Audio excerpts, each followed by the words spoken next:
Welcome, everyone, back to the Last Word podcast. As always, I'm Jay. And I'm Rabbit.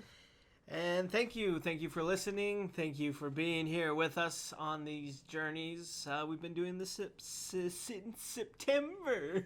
Oh my God, did you just have a stroke? Yeah, we've been doing this since September, and it's been pretty cool. It's been exciting.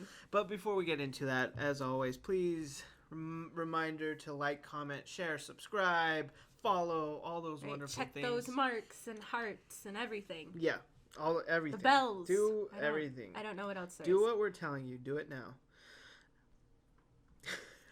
Oh my God. Thank you, everyone.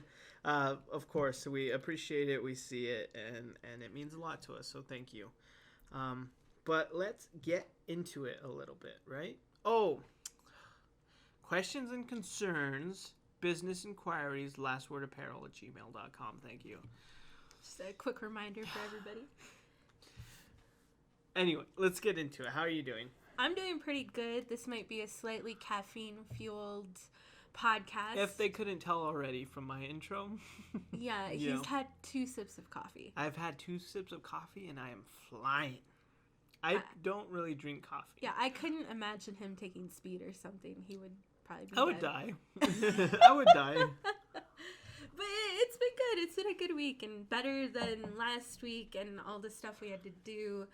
We actually just put out our podcast for the week here on Tuesday, so everyone is now updated on the last situation, which is completely gone now. It's done. Was it this week I started writing or last week? I don't know. Right? I think it was. It was last week. I think it was the end of last week. Wednesday. So I started writing my book. Mm-hmm. I am 15 pages in. You've been editing some of it for me. Yeah, I hate editing. I'm so sorry. Not because of I hate editing your stuff. In general, I hate editing. You just hate it. I hate it. But reading I've enjoyed it. Yeah, reading what I have so far, I might have something here. So it's been really interesting. Yeah. And taking so much stuff, and actually I just talked about this with my therapist yesterday. I'm taking so much from my life as a teenager, things I've experienced and things I've kind of gone through now, and I'm really digging into all of that and using it as inspiration. I absolutely never thought that was going to be a thing. I never thought hey, when you go through all this traumatic stuff as a child, you're going to need to save this and use it as inspiration and motivation for a book. It seemed crazy to me at the time. That's why, so many artists exist. That's why, artists, literally, those who, paint and draw, that's why they exist. Writers, many writers. That's why stand-up comedians exist. True. Most of it is past trauma that they're working out. Oh, no. That's what it is. Yeah, you're not wrong about that. So it's been really good, and I think we might have something here. I think so too. It's only the first. I'm not even 20 pages yet. I think I'm 16, 17 pages in, but I'm onto something. I agree, and I think no matter what, it's just been good to see you do it. It's been very inspiring just to see you do it every day, write and take it seriously. And I'm using it as kind of a job. So many times with so many people, especially creative quote unquote people, it's oh, I got this idea for this thing, blah blah blah, and then they seem really excited about it, and then they just never do it, or they give up real quickly, 2 days into it and they're done. Yeah. It's what happened to that book you were writing? You know what I mean? But you've just been focused, and it seems like something you really want to do, and it's been cool to see. Yeah, I've been doing research too. I've been picking up more books, just books that I've either read when I was a teenager or while a lot of this stuff is going on, and just kind of looking through them and taking little bits and pieces, making notes. Whenever you and I watch movies that are from back then, 10 or 15 years ago, I'm taking notes on them, of things that I need to remember, kind of, little pieces I need to put in my book. Right. That I need to remember for later, and it's really becoming work. It's not just some project that I'm doing. It's not just some random thing. It's a huge project. It's a big thing. It's a bigger deal. Yeah, absolutely. Having a lot of fun with it. Absolutely, and it's like I said, it's been great to see, and so we'll see where where it goes, or a month from now, see how far you're in, and we'll go from there. Yeah, I haven't even cracked like the first chapter. Yep. Well, you're only 15 pages in, so 16. 16. So there you go. It counts. It matters. Yeah, 16 is more than 0. Yeah, I might share, some passages and some, quick read-throughs on here. Once I get more into it and I'm really at a point where, like, I want to share this. I want to read some stuff out loud. But that much later. Much later. Right, and then, of course, like, we'll absolutely. start sharing stuff on social media, too. Some quotes. Yeah, keep an eye out. Some good Definitely. stuff. And hopefully, eventually, in the coming future... It could be a long time from now, but we're hoping to maybe release some stuff online too to kind of see if we can get some hype going. Mm-hmm. See if this is even something that the public would want to read. Right. So also maybe in many years, check that out. Yeah, absolutely. Check it out. Check it out. 10 or how many? 5 years from now? 3? How long does it take to get a book published? I have no fucking idea. I think some people never get published, so I don't know how Oh. long it takes. Just TBD. Yeah, keep an eye out. Keep an eye out. Yeah. For the next good 5-ish years. Yeah, keep an eye out for the next keep looking for, my name in the bestsellers list. Yeah. Sure. I thought we just said published. Now you're going all the way to it's been published and it's a bestseller. Yeah, I mean, you gotta do that, though. You gotta talk as if it's already happening. As if it's already happened. Okay, so keep an eye on the bestsellers list. Yeah. Or when not me, because I won't be that. When you're being interviewed by, like... What kind of place Oprah? is it? I don't know. Oh. Who interviews authors? I don't know who does interviews. I love how you say Larry it. King. Wait, Chocolate. Yeah. Chocolate. Is he? He might be dead by then. Yeah, Larry King doesn't die apparently. No, he keeps going. I thought he died. Here, Everyone like a died. few weeks ago, I thought he died, and I was he's looking dead. at Tom Segura, and he had an interview with him, and this poor old man. I feel so bad. He messes up saying what? Mark Wahlberg? Mark Wahlberg. No. Mark Wahlberg. Yeah, and then guilty pleasure, chocolate souffle. Saka souffle? Saka souffle? Chocolate. I feel so bad for this old man, and like Tom and Christina are just ripping him a new one because he's old. Yeah. But I thought he died. I was like, didn't he like die last year or something? No. He had a stroke. Got a stroke. And he's still going. He is still going. But I don't know who I would want to be interviewed by. I don't know. I don't even know who does interviews. If it were me and we were interviewed by anyone, I would just want to go on other podcasts. Yeah, I think that would be a cool thing. Like, for I wouldn't me. want to be on, like, any of the primetime shit, whether it was late night or morning. Like, I don't give a fuck about any of you. Just put me on a cool podcast. That's what I would want to be on, like, Your Mom's House, Dr. Drew, or Late Night, or After Dark with Dr. Drew.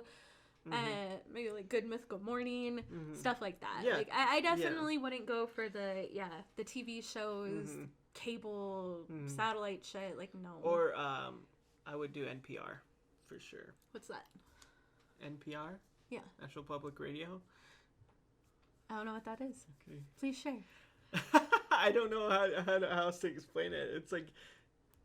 It's a radio service that's kind of like it's like the PBS of radio. Oh, okay. Yeah, and they're cool. I don't know how to explain it. Yeah. So Fresh air. Yeah. Terry So Gross. stuff like that. Definitely not the normal public, I guess, because fuck them. I wouldn't care. So again, look out for all of that soon. Oh boy. I don't even know where we were. But that's my week. That's what I've been doing. Just writing a lot. I've been spending 4 to 5 hours sometimes, like every other day writing. That's a lot. It's crazy. It's good. And there's so much that goes into it, and I'm like having to refine my skills and check grammar and spelling and like, is there another word that I can use for this that sounds better? So like I have to look for all. So of you're that also stuff. like learning and building, like you're growing. You're growing. Yeah, you're gaining knowledge. You're growing. Yeah. It's true. That's a good thing. It's awesome, and it feels good. And when I clear 4 pages, because it takes a long time to write. You think like 4 or 5 hours, that's a long time. But you have to remember that, it's like I'm typing, I'm going back, and then I'm reading the last, dialogue that I just wrote, and I'm like, wait, does this make sense to continuity to what I, said before? And sometimes it does, sometimes it doesn't. I have to go back and correct stuff. Right. And I'm doing that, so it's like I'm not just like, typing away, right. For 5 hours straight, and then of course it's like breaks and all that kind of stuff. So yeah, I mean, out of a 4-hour session, I might maybe get 6 pages done, maybe. So it's work. It's work. It's legitimate work, which is good. I'm glad, and I mean, it's great to see it. Like I said, seems like it's just been a good thing all around. And I hope it stays that way. No matter what happens, bestseller or whatever the fuck. Like it's going to be. Like, thank you. This has been good. Is the point? No, it's been good for me. It feels good, and just to use all of my creativity on something feels good. Absolutely. Especially in this point in our life, I've never felt better writing, and I never thought of myself as a writer, an author. I mean, we've talked about it a little bit. Like I've written. God, Jesus Christ. Written writer over here. Shut up. Like poems, song lyrics sometimes, short stories. Of course, I've done essays and stuff and papers for high school and college. One fan fiction that remains unedited and on my computer to this day, just completely like dead and haunted. This is the first time that I am going for it, and I'm going for it with the purposes of sharing it with people someday, no matter how it's published or how... That's huge. Yeah, how it's released to the public. This is the first time I'm doing that, and it feels great. It feels good. I'm finally taking a lot of joy in doing things, and this is one of them. Yeah, absolutely. And I'm so happy for you. So that's your week. My week has been okay. Okay. It's been, let's face it, folks, it's been utter shit. No, I'm just kidding. It hasn't been that bad. That's it the really caffeine hasn't. talking. Yeah, that's the caffeine talking. This caffeine, this coffee is so good right now. It's hitting me. It's like a great value Walmart brand. I know nothing about coffee, so it matters. It doesn't matter to me. I could be drinking any coffee, and I'd be like, this is good." He could be drinking crack right now. Am I? I can't tell you. Whatever it is, it's good. It's hitting the spot. It's hitting my G spot. That's what it's called, right? When you eat something good and it's really good, it hits your G spot because it's good spot. Oh, I don't think that's what it's called. Anyway, you were saying about your hitting week. The G spot in my ass.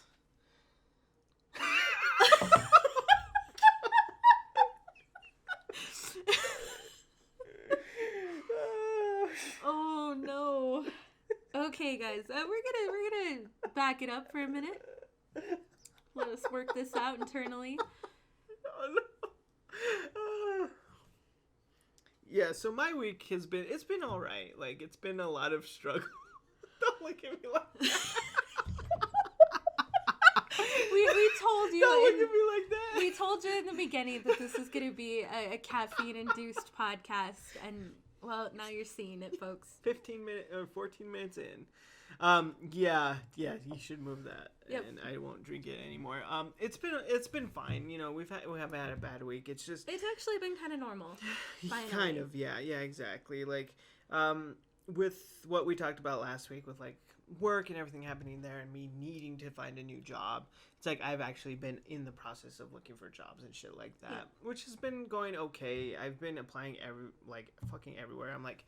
I'm covering my bases, you know what I mean? I'm like fucking, I'm going out. Like normal places I could do like IT support or tech support, work from home stuff like that. I even applied at the porn shop. Yep, the one here in town. Because it's like, fuck it. It was surprising. I'm looking at the porn shop and like, wow, they're hiring full time.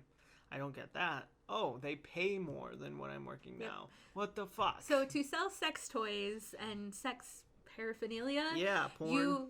Porn, very much. Dildos, large dildos. Small. Or small, we don't judge. We understand. Headless torsos with fake vaginas in them. True.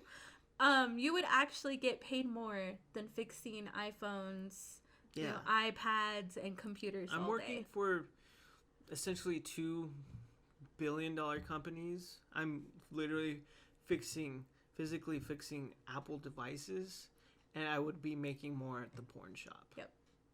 So it's like, you can't be picky. And we were joking about it because you were texting me. Yeah, I was like, the porn shop's hiring. And he was like, haha, like, what? Right, do you get a discount? That's like the first thing I asked. And then I was like thinking about it. I was like, fuck it. I'm going to apply it because I need a job. And I can't be picky. Right. And they pay more. They would pay so much and more. They pay more. And they would give me more hours. Right. So I was like, okay. well, I guess I can't. Cool. Yeah, I can't deny that. So fuck it. But I have a few more things I'm going to look into. One place, like, I applied to, and then they sent me an email pretty shortly after, like, oh, we've looked at your application and we decided to not, like, accept or whatever. And then later that day, I got, like, 3 emails, like, hey, we're moving it forward with the application process. Please do these tests and blah, blah, blah. And I'm like, what the fuck? I just got an email saying you weren't going to do this. So I chatted with them today, sent them a screenshot of the email, and they couldn't give me a reason as to why that happened. But they're like, oh, just disregard that. According to our site, it looks like your application's still open and blah, blah, blah. I was like, okay. I mean, I guess I'll do that because I need the job, but what kind of company am I working for if I apply for this and they don't know what email is coming from where, or the fact that they denied my application but now are accepting it? Yeah, now they're saying, what kind of company am I going to be working for if I do this? Yeah. That seems strange. There's this other company that was suggested to me that someone I know works at, and they're called Maximus, and I didn't really think anything of it, and it was like it's like data entry, like really simple stuff, or like not simple, but normal shit, especially for like phone support. And but then we recently, which is going to be, I guess, our next subject, we recently saw in a documentary we've been watching, and now I'm second guessing whether I should work for a company like that, which I won't talk about right now because it coincides with what we're talking about next. But so it's been strange. Finding jobs has been so weird. I think life right now for so many people, everywhere I look, everyone I talk to, life right now is just like, I don't want to say it's bad, but it's weird. It's ever changing. It's in flux, and it hasn't stopped. And when you think of everything that's happened this year, and it's only March, you're like, fuck. It's March 3rd. Yeah, it's Fourth. barely March, and it's like, fuck. Like, you know what I mean? Yeah. It can only get better from here, right? You can only go up. Yeah. Right? I like to think so. I'm a little bit like on the more positive spectrum right now, just because of where I'm at in life, letting go of a lot of shit that happened, a couple weeks ago. I'm on the upper end of it. But I can definitely see for a lot of other people, close to us, that it's still kind of rough. And it's happening everywhere. It's happening everywhere. So that's part of it. Meanwhile, I'm still working, of course. I'm still at the place I'm at now, and it's been just as weird. I feel like even weirder just with life, whatever's going on right now. Mercury's in retrograde. Whatever the fuck is happening. Yeah. Whatever. Something's in the air. Something's in the water. So, blah, blah, blah. Whatever you want to... Don't say it's in the water, please. Why? It's scary. Okay, well, something's somewhere, and it's happening to everyone. And it technically is. The coronavirus. Is in the water? No, I don't think it's in the water. It's in the air. Oh, okay. People are coughing and sneezing it out. I don't know. Just don't say that. Okay. It's creepy. Well, I use a Brita filter, so I'll be fine.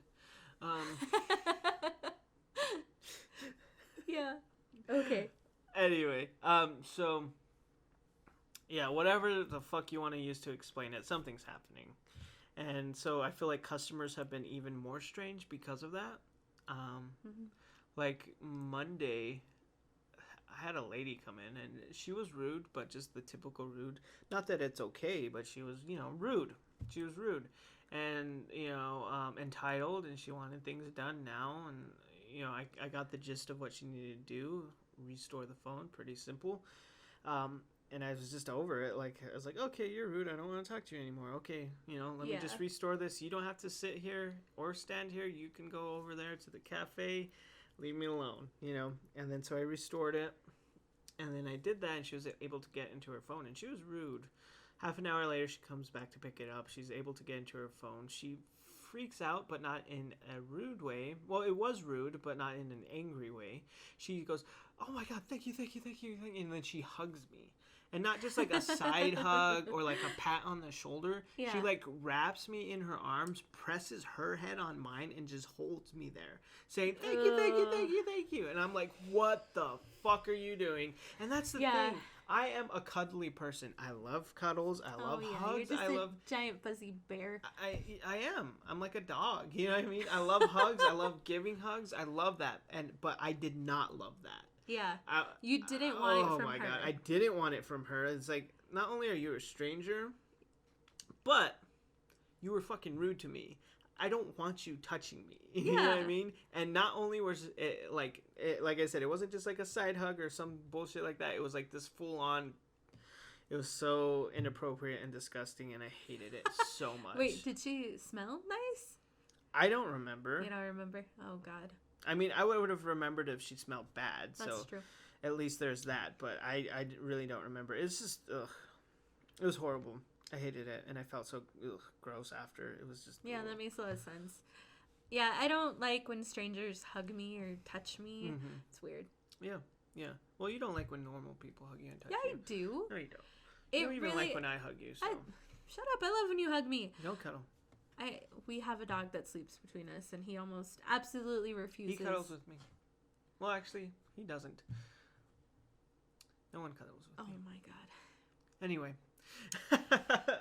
So it was horrible. It was like, don't do that. You know what I mean? Yeah, I don't know don't touch me. Read the fucking room. You know what I mean? Like, in what way did anything compel you to do that? And just don't. Like, and it's fine if you're like a loving, caring, like blah blah blah person, but there's still like, I don't know, boundaries, personal space. Like, don't do that to someone. Because also, you talked about it being inappropriate. I mean, do you hug your Subway sandwich maker?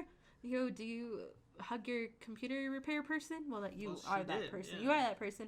But I mean, do you hug your cable person when they come to hook up your internet and stuff? Exactly. It's just like, it's weird. It's very strange. A handshake is more appropriate. Just, oh, hey, thank you. Like, you fixed my phone. Yeah, exactly. It is weird to have people like that touch you. Yeah, it was terrible.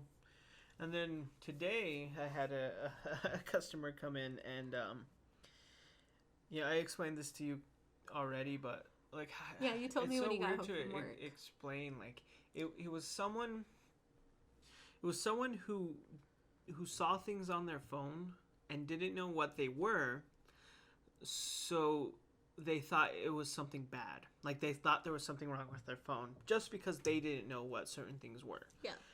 But on top of that, he was really paranoid about certain things, and just like all the other fucking customers, he shares this really personal stuff with me.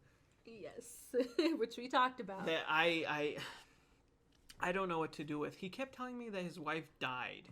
And I'm going to put quotes around the word died because I really don't know what the fuck happened. It was strange. He was strange. Yeah, I'm pretty sure he might have murdered her. He may have murdered buried her body in his house somewhere. Yeah. I don't know what was going on, but he was acting very strange, and he didn't understand his phone or in certain settings, and he had this list of questions, and they were all simple questions, so I was like answering them, but it just kept going and going and going. Mm-hmm. And it got to the point where he's like, well, I can't turn him away now, which sucks, but like I have to keep answering these questions, but they were just weird things. He'd go to like settings and go to like messages and be like, what does this mean? Like, well, that's a read receipt. It just lets, if you have it turned on, it lets people know that you read it and when but in his head it's like this weird thing. Conspiracy. Like his phone has been hacked, and it's Yeah. like, oh, I don't want that. I was like, well, then turn it off. You know what I mean? Yeah. And just shit like that. Screen time. He's like, what does screen time mean? I was like, well, screen time monitors how much you're on your phone and lets you know. You can turn it off if you want. And then he goes into screen time and goes to Safari, which is the browser on an iPhone, and he's like, oh yeah, but what does this have to do with Safari? I was like, screen time, screen time monitors how much you're on your phone, and Safari's there because when you're on Safari, it monitors that as well. It has nothing to do with your browser or what you search or how you search for it. It just monitors how long you're on that certain app. That's it. You know what I mean? And then it got to the point where he was getting into the advanced, like certain options on the phone. If you scroll all the way down, there's an advanced section. Yeah. Where it's shit Unless you know what you're doing. It's shit you shouldn't touch. Like general public doesn't need to do anything with that. Yeah. There's no reason for it at all. And he was going into it, and there was like sections with like code and stuff like that and script. And he's like, oh yeah, so what is this? And I'm like, dude, you shouldn't even be touching this right now. This is advanced. It has nothing to do with your phone. There's nothing on your phone right now that would... You're not hacked. And this has nothing to do with that. You shouldn't even be in here, honestly. And I told him that. It's like, you shouldn't even be messing with this. And then it got to the point where I guess the whole point of it was that he supposedly started getting pictures on his phone that he didn't want or that he didn't put on there. And he told me that there were pictures of his wife having sex with another man. And he was like, you probably don't want to see those. And I was like, no, I don't. And I told him that. I was like, nope, I don't. And then I was like, so what? But what's happening? He's like, well, they just popped up on my phone. I don't know how. And then I was like, fuck. Like, I might have to see them to see where they're coming from. Gross. To see where they're coming from, I might have to take a look. Okay. I was like, so show me the pictures. And then so he goes into his photos, and then he starts scrolling, and then he scrolls all the way back to 2017, which is fucking weird. That doesn't make sense. Okay, yeah. You said they popped up yesterday, whatever. And then he shows me the picture. And when I saw that picture, there was no discernible way to know that in this picture that's two people having sex. Yeah. It didn't look like anything. Like, it was like pixelated and blurry and like had this weird reddish hue to it. It was like if you press your finger up against your camera and take a picture. Like, it didn't look like anything. You could have shown that picture to anyone. I could show it to you and you'd be like, what is this? Like, yeah. It didn't look like anything. You know what I mean? And I don't know how he saw that and was like, that's my wife having sex with another guy. Because it didn't look like that at all. Yeah, see, I'm pretty sure he killed his wife. Like, maybe. It was so strange. Like, it didn't look like that at all. Anyone could look at that picture and they'd be like, what is this? Anything. Yeah, like, what the hell is this? And that's what I was like. I didn't say it, but in my head I'm like, oh, okay. Like, these are the pictures? What the fuck is this? Anyway, I told him, well, if there's any way... The only way that you'd be getting pictures on that you didn't have before is if someone has access to your iCloud and they signed into it on another device and they synced it with their stuff. And he was like, well, they do have access to it. And I was like, who? And he didn't tell me who. Someone in Florida apparently has access to it. I don't know who he's talking about. In his head, it could be his quote-unquote dead wife. Like, I don't know what the fuck's going on. Or his wife's lover or something, so apparently. I told him, okay, well... The only way to stop people from that is just changing your password for your iCloud and all your Apple ID, all that. He's like, well, I did that last night. Well, then there's nothing you can really do. If you did it last night, it shouldn't be happening anymore. Yeah. And I don't know what happened before. And this is fucking weird, and I just want you to leave. I want you to get the fuck out of here. Yeah, I just want you to leave, because this has been weird. It's just, he was not mentally... aware of everything, I guess. Or mentally something was going on. And it's really weird to interact with someone who isn't like on that same page as you. Yeah. You know what I mean? And it's jarring almost. It's like, it's I'm hard. interacting with someone logically and the person is completely illogical. Like, their logic is something else. And it's like, it's not matching up. What we're It's like talking they're about. in a whole different reality. Yeah, and it's like, how do I explain this to you? How do I talk to you when you don't understand this? Because mentally there's something going on, you know, and it's hard to deal with, and it's jarring. It's like, what the fuck? It was weird. So that was my How old was he? like 40s, 47. Really? I would have 50. guessed he would have been kind of older. No. Which is also kind of jarring, like you said, because he should be of normal, intelligent, functionality. It was weird. Like I said, I am pretty sure this man might have killed his wife. I don't know. It was weird. It was very strange. Maybe he doesn't even have a wife. Maybe it's like a honestly, sex doll. maybe, like, who knows? Like, it could have been anything at that point. It was so strange, and I really got no answers from it. I was like, I don't know what the fuck just happened. Yeah. And I hope he doesn't come back. That's it. That's all I can do, because that was so fucking weird. Yeah. But, you know, he gave you a tip. He gave me a tip, and it bought us lunch, so... Yeah, so, you know, kind of worth it. I would say so. It was Subway. I would have been fine. But it was a good lunch. I would have been fine without it. Worth it for you, because you got lunch, but... Yeah, I got Subway. You didn't have to see what I saw. Of course, I didn't actually see anything, which was just also strange. Fuzzy like, images. It looked like a blurry hand. Like, what are you talking about? Like, it's like, this is the picture? Yeah, and how did you discern that this is someone having sex with someone else? This is so weird. Yeah, but yeah, how did you do that? But then why? And who took it? Yeah. Like, did you Lots take of unanswered that? questions. Were you the one that spied on your apparently now deceased wife? Lots of unanswered questions. It's bizarre. It's strange. Lots of unanswered questions. I'm so sorry that you had to do that. Yeah, me go too. Through that. But again, we got lunch out of it. You know, I'm grateful. Yeah. See, again, I'm trying to stay positive here. I'm gonna end up being on a Netflix documentary about, like, I'm interviewed about, like, the dude who killed his wife or some shit. Speaking of Netflix documentaries. Oh, God. Okay, so I do want to pose a trigger warning right here. If you absolutely do not want to hear anything about child abuse, child neglect, a death of a child, please skip the next half of this podcast. Yeah. Please, because it might get a little... emotional, and it might get a little hard to hear. So please, if you know anything like that you can't stand, you can't handle, please skip the rest of this podcast. Yeah. So that's it. Oh my God, it's good to do a trigger warning, because this subject it kind of messes with you. It's very rough. It messed with us while we watched it. Mm-hmm. So recently we watched what is it called? What's the Trials of Gabriel Fernandez. Yeah, on Netflix, taking the country by storm right now.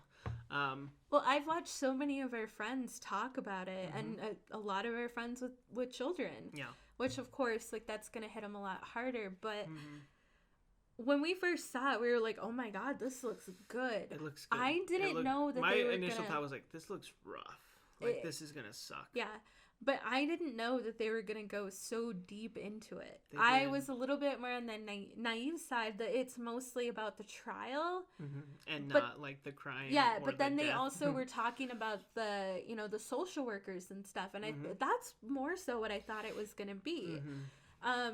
So it does start off, you watch the little trailer, and it tells you a little bit about how two parents might have killed their child, and there's some neglect and child abuse, and then it goes through too where it starts talking about our social worker system. What is it called? It's it called was specifically for Los Angeles. Yeah. So it's the DCFS, which is like Children Families Services. Yeah, like it's always Department called, of Children and Family Service. It's always called something different depending on where you but live, this what was country. Specifically in Los Angeles. Yeah, and that's what I thought it was going to focus on, but it starts going over all this stuff, and then even the first episode is so devastating and so sad. Yeah, it's so it starts off where they play, they do some like, what is it called? Dramatized scenes. Dramatization. Yeah. Yeah. And you get a recording with little captions of the father, who actually he wasn't even a stepdad. Because they were never married. He was boyfriend. The mom's boyfriend. Calling the police, say, hey, like, I found my son. He's not breathing. And that wasn't in dramatization. That was that was real. That was a real recording. But there was that's what things it starts behind with. it being acted out. Yeah, and that's what it starts with. And the next few scenes that you see, suddenly, there's, cops, and they're taking this children, and they start talking about, I think, a nurse, like an ER emergency nurse. She starts talking. Yeah. And she starts talking about when they brought him in and what he looked like and what they were trying to do, and said that they tried to revive him on the floor in their living room and get him stable enough to even move him. Again, they tried to get a pulse in the ambulance on the way to the emergency room, and even as they got there, they were restarting his heart again. Yeah, he flatlined 3 times. They lost a pulse 3 separate times. 3 or 4. Yeah. So this poor little boy basically died 3 times. Yeah. His heart stopped. I mean, they talk about it later, but the EMTs who got there first were struggling just to make him stable enough to move him to the ambulance. He was in such bad condition that they couldn't even get him stable enough just to put him in an ambulance. Yeah. And then when they finally did that, he was, they're struggling with him staying stable in the ambulance. And then he finally got there. And that's what you said, where it opens up with the nurse, the trauma nurse, I suppose. And just her describing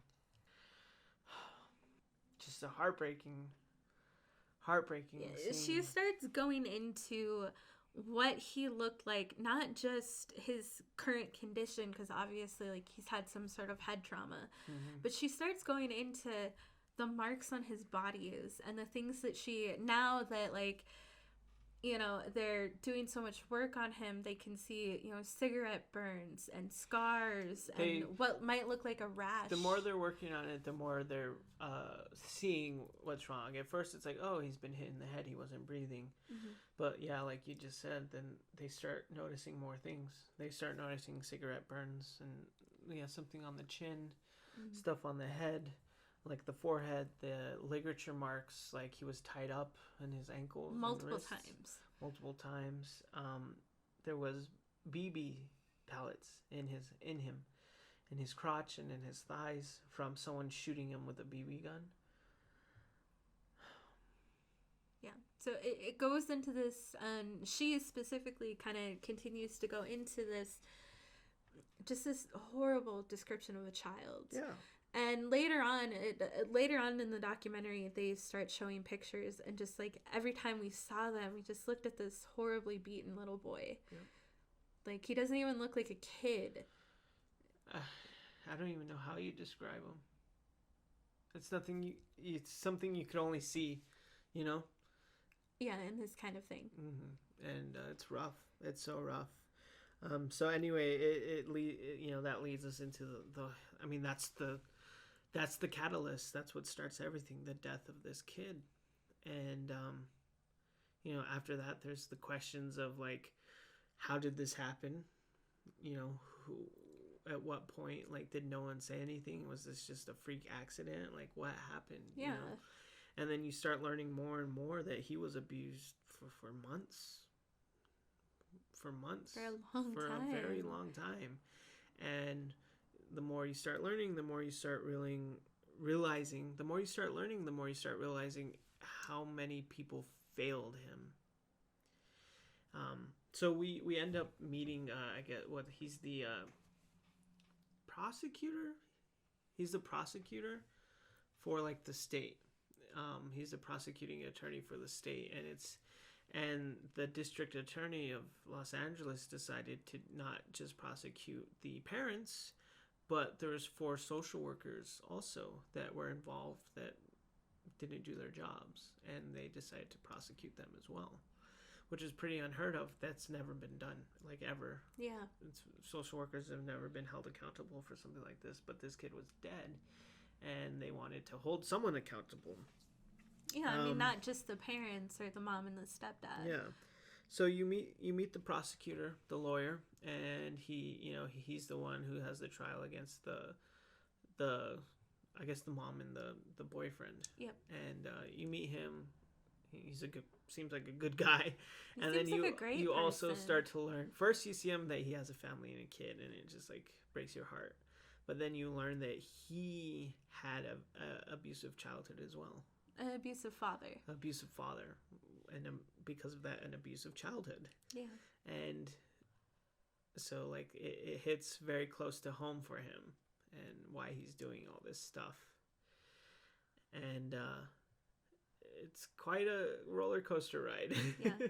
I mean, they go through, the little boy's parents, and when you first see them, I mean, I don't like to make judgments about people because I would hate to be seen as that person. But when you hear about their relationship, you hear their recorded phone calls and text messages. The text messages, oh my God. It's just like, from the beginning, these people should not have had children at all in their custody. Nope. Not even for a second.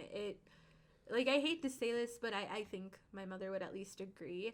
It reminds me a lot of my ex-sister-in-law, almost to a T. I mean, to a point, because she is kind of exactly like this person.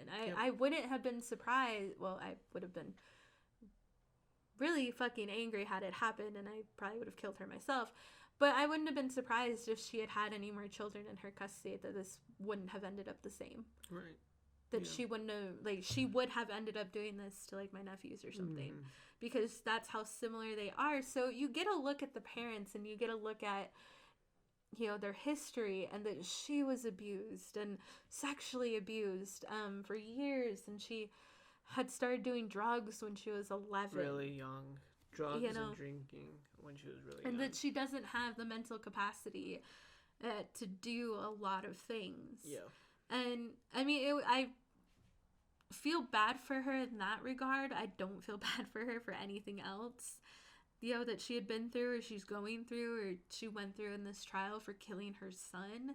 But you get a look at the parents, and they start taking you through that, and you find out too that this little boy was with people that had loved him before. Yeah, because that's the first question. You're like, well, what happened? Like, was there people who loved him, like, or cared, or like, did people call?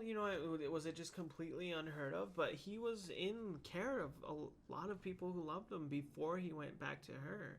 He was first in care with his uncle and his uncle's partner. They were gay. Yeah, gay couple, and they loved him, but because of like just bullshit biases and homophobia, he was like taken out of their house. Because a lot of the family was like, oh, he's turning gay, or like, you're doing something to him. And I think they even accused them of molesting him. Yeah. And it's like, that never happened, and he never showed any signs of that. You know what I mean? Like, he was a happy kid, and they were good fathers. And he was taken away, so because of that, he was living with his grandma after that. His grandparents, grandma and grandpa, and they were both taking care of him. They both cared about him. Maybe not the best. Not the best, but, it was still good. And then eventually, I guess the mom came back, and the boyfriend with her, they told the grandparents that, oh, yeah, we're going to cook out at my family's house, the boyfriend's family, and they never brought him back. Yeah. And even to the point where the grandparents called the cops and said, like, this kid, they kidnapped him, Yeah. But it didn't matter. He was with them after that, and they just abused him from then on. Yeah. And so to answer that question, yeah, people did call, and they interviewed people. Like, a lot of his family called. I think his aunt and his uncle. Like his great aunt. His great aunt and uncle had both called the cops and children welfare, whatever, more than once. His teacher in elementary school also did that, because he went up to her and asked her, like, hey, is it normal for like kids to be hit by a belt? And she's like, well, no, but like some parents do that. And he's like, is it normal to be hit from the metal side of the belt? And that, like, obviously red flag. So she called, and they were going to send someone out, and she called multiple times. Well, every time he would come to school and that he had a new injury, he had something new wrong with him, she debated. Yeah. She seriously debated calling. She was like, what if they don't do anything? What if I make it worse for him at home? And she made the choice to continue calling. You know, I've seen so many posts. I've seen people share so much about how fuck everyone in this system because no one helped this little boy. It's like she tried. She tried. There are people who tried. Because your first question is like, what happened? Did no one care? Did no one call? But people did, and his teacher did too. Yeah. But a lot of times he'd come back, and it would be worse because, you know, when she would call, they would send someone out, and the social worker would go to the house. But the mom was so manipulative that the mom would lie, and the social worker would just believe it. Right. You know? I mean, the mom would say stuff like, "Oh, he got it from older boys in the neighborhood. Yeah. He fell. He fell. Yeah. You know, It's he's all the making typical he's shit. making it up. He's making it up. He's That's lying. Not He likes to. He just lie. wants to go back to his aunt's house. This isn't. Yeah. You know, he just wants to go back with his grandma. He just wants attention. Yeah. You know, and so that to answer the question, yeah, people did call. People did care. But really, what happened after that is people did not follow through. There's people who did not do their job. Total, there was 4 separate social workers throughout the entire time up until his death who went to the house, who were supposed to do something, who did not follow through. Yeah. On top of that, or who were even told by superiors to not do something. Don't do that. Don't follow through. Like, no, that's not ours, or no, you shouldn't do anything. And on top of that, those social workers didn't, fill out the correct paperwork. They didn't finish the paperwork, or they falsified their paperwork. So he had people, like, your entire fucking job is to check on the welfare of children, and you're not doing that. Yeah. And those were the 4 social workers who were being prosecuted. Yeah. I mean, there's, and they show him in the documentary, and they talk about him that, there's body charts that you're supposed to fill out, that you're supposed to check a child, especially if you even suspect physical abuse, that you fill out, and that you say, like, he has a, bruise here, or he has a mark here. Is it healing? Is it gotten better? Has he gotten medical attention for it? You're supposed to do all of that, and you're also supposed to follow through with the kid seeing a doctor. Yeah. They specifically set up a doctor that you go to in these situations. Because if you're up against a wall and the parents aren't letting you do this, blah, blah, blah, like, take them to the doctor, and the doctor will have your back. Yeah. And they never did. They never fucking did. So many people failed him. Yeah. And not just like, oh, they saw something and didn't say something. They didn't do their job. That was their entire job, and they just didn't do it. No. And what's bullshit is, like, it wasn't just social workers, it was sheriffs too. Sheriffs went to the house to check. People with a badge and, like, some sort of authority went to the house to check. And again, they believed the mom. They thought the kid was lying. Yeah. One sheriff even went as far as offering to scare him into telling the truth. Okay, I think that is the most fucked up situation ever. So a cop came into his home, took him down to the cop car, put him inside it, and he's screaming, he's crying, he's yelling, and he threatens him. He says, if you don't start telling the truth, you're going to be the one going to jail. Like, how old was he? He's 9. He was like 9 years old. He put a 9-year-old in a cop car to try to scare him into telling the truth. Whatever that even means, because he wasn't lying. But the cop, man, it's just so fucking frustrating because so many people fucking failed. And, like, not just failed. Failed implies that there was a try before that. They didn't even try. Yeah. They just fucking didn't do anything. It was just complete negligence. Complete. And it's insane that, like, what does it take for a grown-up to believe a kid? Yeah. And it was on his face. It was in his body. It was everywhere. But you're going to offer, I'll take him down to the cop car and scare him. Make him tell the truth. Wink, wink. Like, what the fuck is wrong with you? So it wasn't just the DCFS. It was the sheriffs as well. And what's bullshit from that is that, like, there's this loyalty in both the sheriffs and the DCFS where, like, they watch out for each other. So that's why you had people, higher up, with the social workers telling them, oh, don't do this, or, oh, no, blah, blah, blah. Yeah. And it's so secretive and it's so closed off that they're just looking out for each other. Yeah. But they're not looking out, they're looking out for each other with the detriment of actually looking out for the people they're supposed to be looking out for. Children are dying, but because they're more worried about themselves and their jobs, that doesn't matter. Yeah. And that's fucking insane. That's Yeah. crazy. That's your whole job. It's messed up that can even happen. And even when they were even just trying to get reports from these cops, they were like, "What? Are you putting us on trial? Are you telling us we need to get a lawyer or something?" Mm-hmm. And we're like, "No, we're just trying to get the reports that you should have filled out." Yeah. They were getting sketchy about it. Yeah. They weren't sending reports. Yeah. It's like, all we need is your records from when you visited this house. That's all we're trying to get, or, you know, something similar like and that. And they weren't sending them because there weren't any. Oh, yeah. Also, the fact that there weren't any. Mm-hmm. It was bullshit to hear that part of it and to see that part. Yeah, it's like, this is your only job. This is what you're here to do. Yeah. That's it. And it's just insane. These people, like, these systems and these people who are set up to supposed to take care of you, clearly don't. And it's like, what the fuck? Yeah. What is this then? Then what's the point? You know what I mean? If all it is them looking out for themselves, then you don't matter. And what was scary about that, you know, talking about systems and things that were set up, is that, you know, you find out that there's for-profit corporations being hired by governments, specifically the Los Angeles government, the California government, being hired to help field and, like, organize calls like this. So, like, so apparently, which is something we learned in the documentary, like, big companies like Lockheed Martin, and then this other company that makes tanks. For those who don't know, Lockheed Martin makes weapons, military weapons of death and destruction. They also are subsidized by governments to run things like welfare and Medicaid.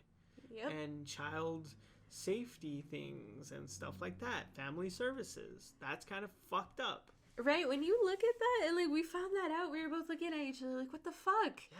Like, how? This is not good and not normal and not, this is bad. Anyway, even with that, there's specifically a company called Maximus, which is the company I was referred to here to work. And ever since that documentary, I've been not sure if I would want to do that.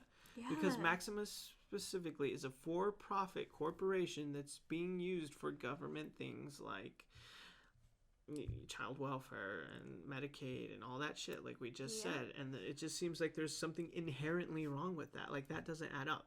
It's like, you know, 2 + 2 equals 6. Like, that, something's wrong here. You know what I mean? Like, this. Well, I mean, it's all about money.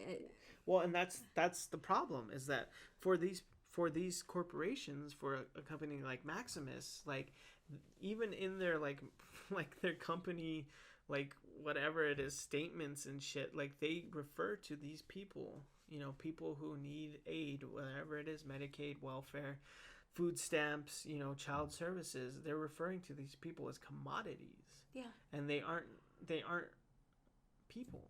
They're ways to make money. Yeah. And that's fucking insane. Like, you know, oh, you only go this far and you only send this complaint this place because we need them to come back. You know what I mean? Yeah.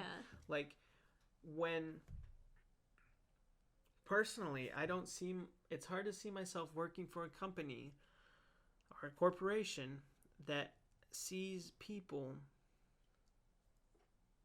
especially needy people who need services, who sees them as commodities.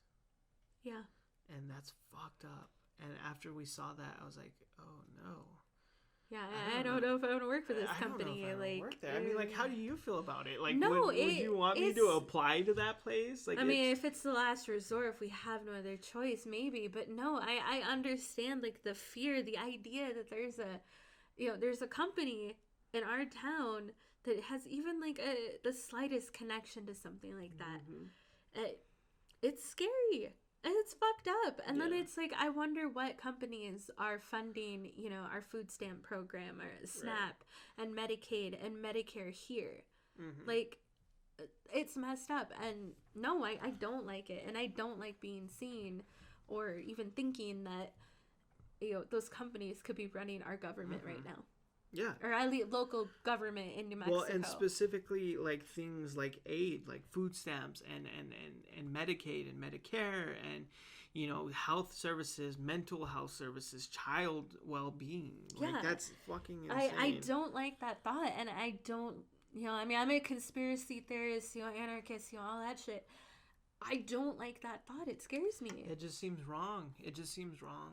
And I think the guy even refers to it as like, how there's the military industrial complex, which is like, military paid for military things, people buying tanks and weapons and all that shit. Like there's also becoming this poverty industrial complex where people are turning poverty into profit. They're preying on poor people who need aid and who need things, and they're using them.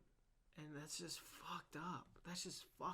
Like, and it's more messed up too because of our financial situation right now, which has made us, have to go out and apply for SNAP.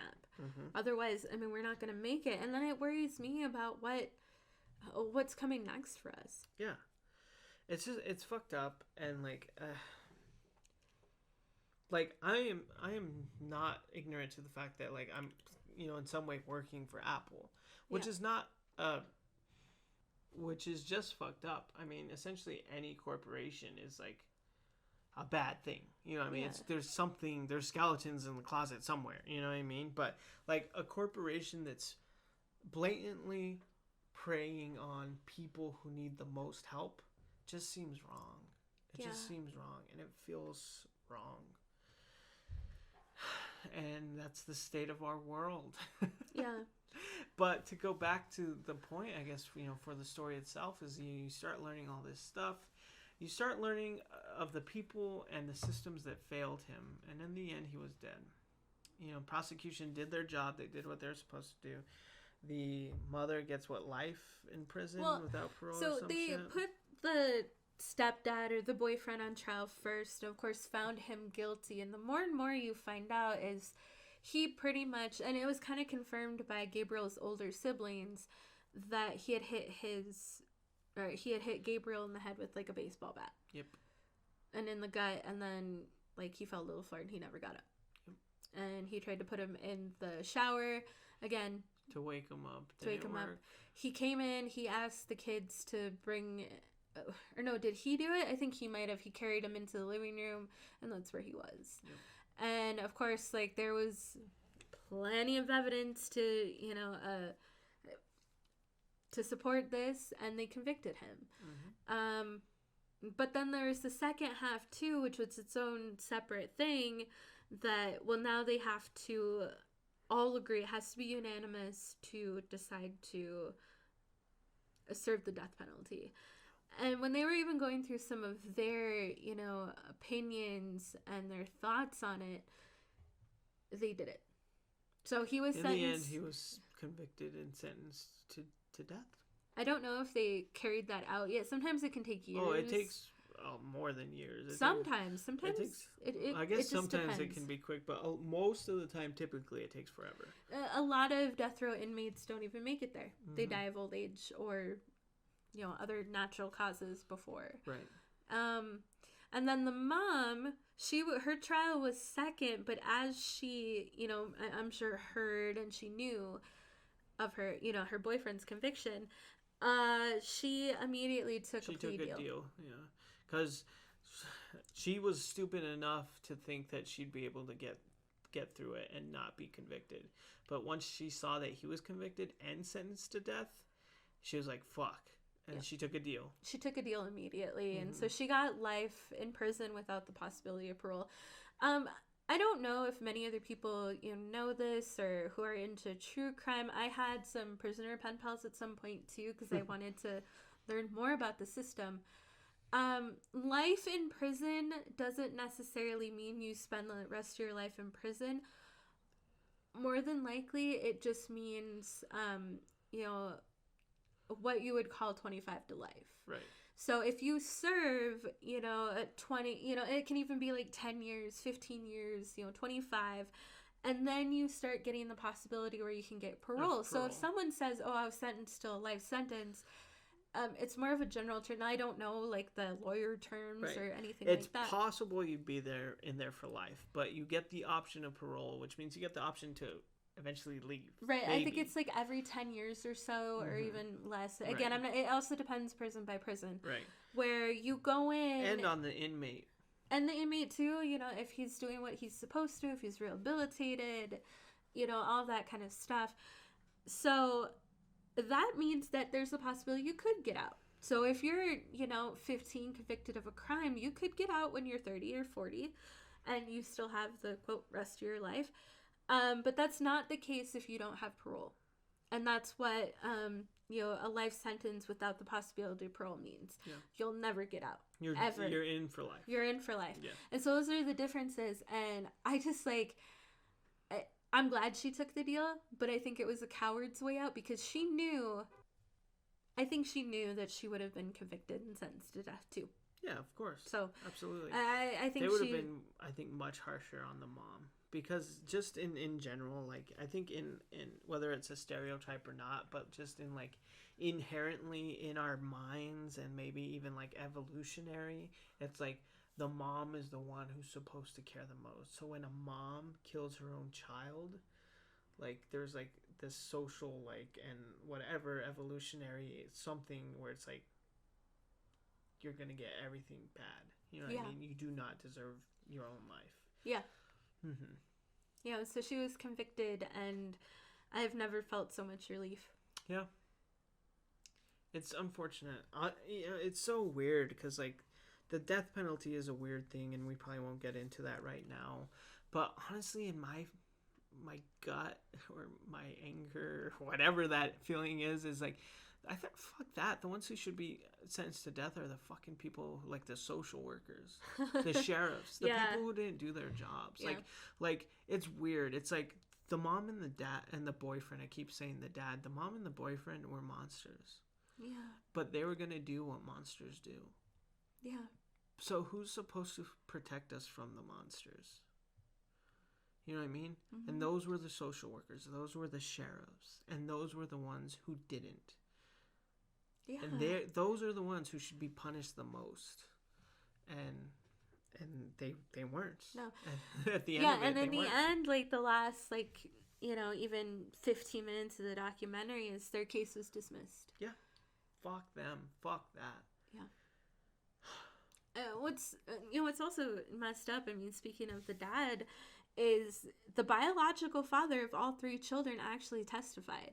Mm-hmm. You know, he had been in and out of prison, and he may not have, and even what was it? The DA? So the prosecutor even talked about it, about how, you know, he had been, you know, processed by this court before, and now he's out of prison now, or he's out of jail, and he may not love his son anymore, or have that love for his kid, but this made him feel horrible that he wasn't there for his kid, and he actually became good friends with the prosecutor too. Yeah. You know, they were hugging when, you know, all of their, you know, both the mom and the stepdad or the boyfriend was, you know, convicted, you know, they actually hugged in court. You know, that there was some justice for him. Then later on, you know, to find out, like, that, you know, the social workers and everyone else, their case was dropped. It's just... They asked the prosecutor in the beginning of the documentary if he thinks that the system failed Gabriel, and he said, "Let's wait till the end of the trial for the social workers, and I'll let you know." And I think the resounding answer to that at the end of it all was yes, the system failed. Yeah, the system failed because the social workers were dismissed, and like I said, like, it's not okay, but the mom and dad did what they were going to do anyway. The mom and boyfriend did what they were going to do because that's who they were. You know, bad dog's going to bite. You know what I mean? Yeah. But what about the people who are supposed to protect us from that? And those are the people who completely failed. And it's not even failure because they didn't even try. And they got away with it. Yeah. And So yes, the system failed And in a him. fucked up way, it's still free to do what they do. Yeah. Still free to continue working if they want to. Even if it's not in LA, they'll move to fucking Kansas and do it. You know what I mean? And still do a terrible job. And I hope it weighs on them because they are fucking guilty. That blood is on their hands. And you think of, this was one kid. Think about all the other kids who didn't get the attention that this or got. who aren't. Or who still are because of them specifically and because of people like them. And that brings us to the end of the documentary too, because at the end of the documentary, it was what, 5 years later? You know, something like that. No, well, it was 5 years after the trial and the murder. 5 years after the murder. 2 weeks after the trial ended. 2 weeks after the trial ended, and another kid dies. The same neighborhood. Same neighborhood, maybe a block away from Gabriel. A kid dies. The mom calls, similar fashion. He fell in the bathtub. Right. He's not the boyfriend. Breathing. The boyfriend, everything was the fucking same. And he died. And, you know, big surprise, it comes out, oh, it looks like he's been abused. It looks like he's been abused for a long time. And it looks like there's more people who didn't do their fucking job. Yep. It's like it happened again, you know, 2 weeks after this trial ended. You know, another child died. Happened in the again. same manner. Same manner, same Nothing neighborhood. changed. Nothing changed. Nothing changed. And that's what they leave it with. And right? It was what do so you do with fucking that? hard to watch. I think just once, twice, 3 times an episode, I was crying. You know, or they would show something, they would talk about something, and it'd just be fucking in tears. Yeah. Yeah. It's heartbreaking. Even talking about it now, it's really hard to talk about. In some ways. And we weren't even close to this thing, but just the thought of everything that happened to that child and everything that's going to continue to happen to children, and all the terrible people who fucking failed. I don't know, it makes you question the integrity and the point of humankind. Yeah. What's the point? Yeah. I think this documentary in this case, you know, it resonates with me for different reasons than it does you. You know, I was never physically abused as a child, but I was witness to a lot of abuse and just a slightly different circumstance. You know, if I were a little older now, my brother was abused physically, you know, emotionally, like mentally by my father. But I was witness to it all. I saw it all. I heard it all. And I think that that's why, like, it catches me. It grips me a little tighter than some. I mean, anyone can look at this, and if you have any feelings, you feel bad. Anyone can take something from it. Anyone can. But for me, it's like, that's what it grips me for. Because I look at this poor kid, and I think about my life, and I think about how close I was. I mean, you know, all of my abuse and stuff, or abuse that I witnessed, which is still fucking horrible. I went through some terrible shit. It was right next door. Mm-hmm. It was a room away. Mm-hmm. You know, and sometimes even before it was happening, you know, my parents would not shove me, but shoo me away to another room, and I would hear it. Mm-hmm. You know, it's just as bad. And, you know, I was front and center for everything for years. You know, so I think that's why it grips me more. And I think about that. I think about what this poor kid went through, and it tears me up inside. Yeah. You know, this poor kid. He didn't deserve any of it. Kids are innocent. You know, and they don't deserve that. They don't deserve that pain. They deserve people who love them. And I think, you know, I think about it in this terms. It's like, we don't even know if we can have kids. Yeah. We don't know if we can have children, like, because of my medical stuff. And to think about the people who do have children, and we know how bad they are as parents, and not just like they don't get them candy or something, but how terrible they are. Like, they literally don't feed them. Kill them? Kill them? Like, that pisses me off. It makes me so angry that they can have kids. Like, they can have children, and it seems like just like willingly, like on a dime, like, hey, like, let's have a baby, and we might not. Yeah. And that fucking sucks. That hurts so bad. Yeah. Because we would have loved that kid. Absolutely. Had that kid's spirit been in our child, it's like we would have loved him. Yeah, of course. We love any kid. We love Chief. We adopted him. He's a no, fucking but dog. he's a dog. We love dogs. But you know what I'm saying. It's just like, it brings me to my own childhood. It makes me think of our children, and it makes me think of all of that. Yeah. A lot can be said about a society by the way they treat their prisoners, their elders, their pets, and their children. And we're not doing so good. I don't but think so. One thing for sure in this whole thing and in the documentary was that there was still good people really fighting for something good. And that's all you can do. You know what I mean? Yeah. That's all you can do, especially when you feel the most desperate, in despair, like it's hopeless. That's when you have to burn brighter. Like one small flame can really cast away a lot of darkness, and you have to be that. You have to. There's so much shit and so much bad things and shitty people and dark bullshit evilness that you just have to just burn fucking brighter. Yeah.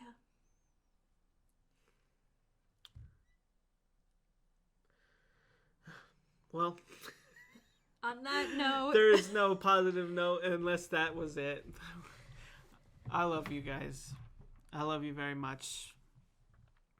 Please take care of yourselves. Please take care of each other. Burn bright. We'll see you next time. Later.